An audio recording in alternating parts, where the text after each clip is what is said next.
देखिए अब हम इस क्वेश्चन से समझेंगे। ठीक है, मैंने तीनों टाइप्स को आपको डायग्राम से समझाया पिछली वीडियो में। इसमें अब क्वेश्चन को लेंगे, क्वेश्चन से समझेंगे। देखिए क्वेश्चन क्या कह रहा है, 500 न्यूटन भार का एक पिंड है जो रोक्स नत समतल, देखिए पहले उसने क्या कहा था, क्षैतिज समतल पर रखा है। अब क्या कह रहा है, रोक्स नत समतल, यानी नत मीन्स झुके हुए तल पर रखा है, पर जो क्षैतिज से, देखिए थीटा दे दिया, क्षैतिज से ये नत समतल क्या है, 30 डिग्री का कोण बनाता है। विश्राम अवस्था में रखा हुआ है। वह न्यूनतम क्षैतिज बल, देखिए क्षैतिज बल कह रहा है, यानी कि बल को क्षैतिज के समांतर लगाना है। ज्ञात कीजिए, क्वेश्चन को बड़े ध्यान से पढ़ना है, क्वेश्चन से ही पता लग जाएगा आपको कि कैसे डायग्राम बनेगा, क्या पूछ रहा है। वो क्या कह रहा है, क्षैतिज बल ज्ञात कीजिए जो पिंड को तल पर ऊपर की ओर चलायमान कर दे, यानी कि ऊपर की तरफ खींच रहे हैं। जब वो खींचना कह दे या चलायमान ऊपर की ओर कह दे तो हम बल को बाहर की तरफ लगाएंगे, और जब वो धकेलना कह दे जब अंदर की तरफ लगाएंगे। ठीक है, जबकि म्यू आपको दे रखा, तो सबसे पहले हम क्या करेंगे, इसका चित्र बनाएंगे। चित्र बना हुआ नहीं आएगा, तो ये हमने एक लाइन खींची, ये हमारा क्या हो गया, क्षैतिज हो गया। दूसरी लाइन क्या खींची, क्षैतिज से ये क्या हो गया, हमारा नततल हो गया, इसे कहते हैं नततल। ये है नततल। ये क्षैतिज से क्या कर रहा है, 30 डिग्री का कोण बना रहा है, क्वेश्चन में दे रखा है। अब इस पे हमने एक ये वस्तु रख दी, ये हमारी क्या है, एक वस्तु रखी है।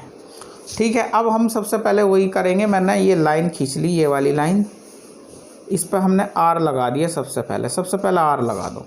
फिर मैंने कहा था डब्लू जो होगा, जितने डिग्री कोण ये होगा उतनी डिग्री इस नॉर्मल से, इस सेंटर से, इस नॉर्मल से क्या होगा, एक ये लाइन खींच ली, एक ये लाइन खींच ली, हमने दोनों लाइन खींच ली, इस पर आर लगा दिया, एक ये लाइन खींच ली। ठीक है, अब ये इसके सेंटर से यहाँ से जो होगा, ये जो डब्लू होगा यानी कि 500 न्यूटन जो होगा, ये इसी इतने ही कोण पे होगा, 30 डिग्री पे। अब ये जब 30 डिग्री कोण बना रहा है तो ये दो घटकों में टूटेगा, जैसे हमने अभी पीछे देखा था वीडियो में, पी कोस थीटा था, तो पी की वैल्यू यहाँ 500 दे रखी है, तो क्या हो गया 500 कोस 30, और इसका जो दूसरा घटक है ये हो गया 500 साइन 30, ये लगा दिया।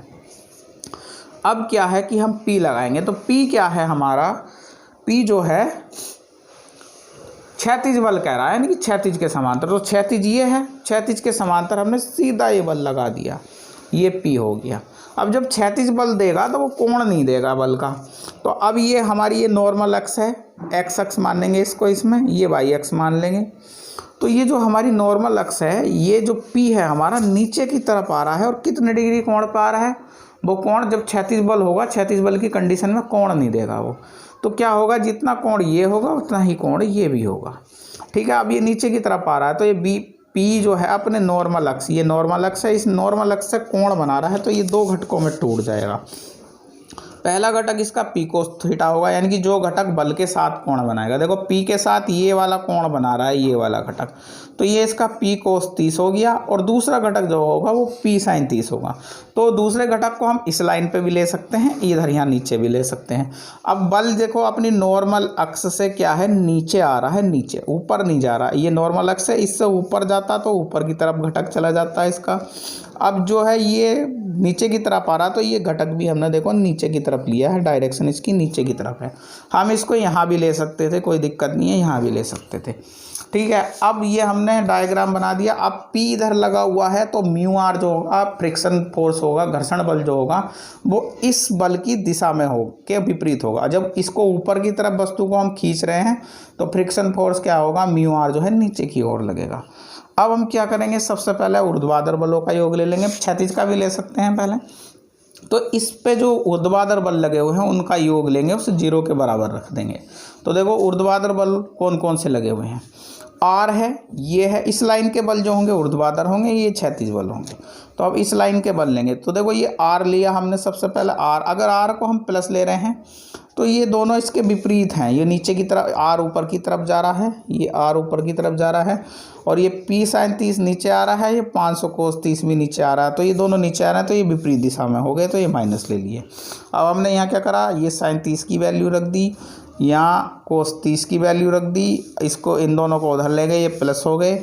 यहाँ से आर की वैल्यू पी की टर्म में निकाल ली हमने, इक्वेशन नंबर 1 मान लिया इसे।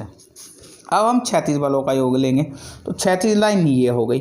अब इस पे जितने बल लग रहे हैं उनका योग लेंगे, तो देखो ये दोनों बल एक ही दिशा में हैं, ये भी इधर आ रहा है, ये भी इधर आ रहा है, तो इन दोनों को हम प्लस लेंगे तो इस धर वाले को माइनस लेंगे, तो यही हमने किया। देखो म्यू आर प्लस 537 और ये माइनस हो गया विपरीत दिशा वाला पी कोस 30।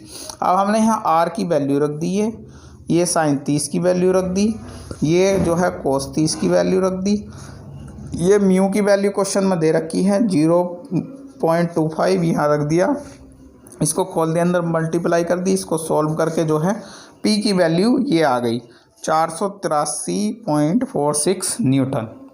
तो इस तरीके से ये क्वेश्चन होंगे। आप जो है ध्यान से देखेंगे कि क्वेश्चन क्या कह रहा है। देखो नत समतल कह रहा है, नत समतल का कोण दे रखा है, बल क्या कह रहा है, क्षैतिज बल कह रहा है, यानी कि क्षैतिज के समांतर। किसी क्वेश्चन में वो कहेगा कि बल जो है नत तल के समांतर लगा हुआ है।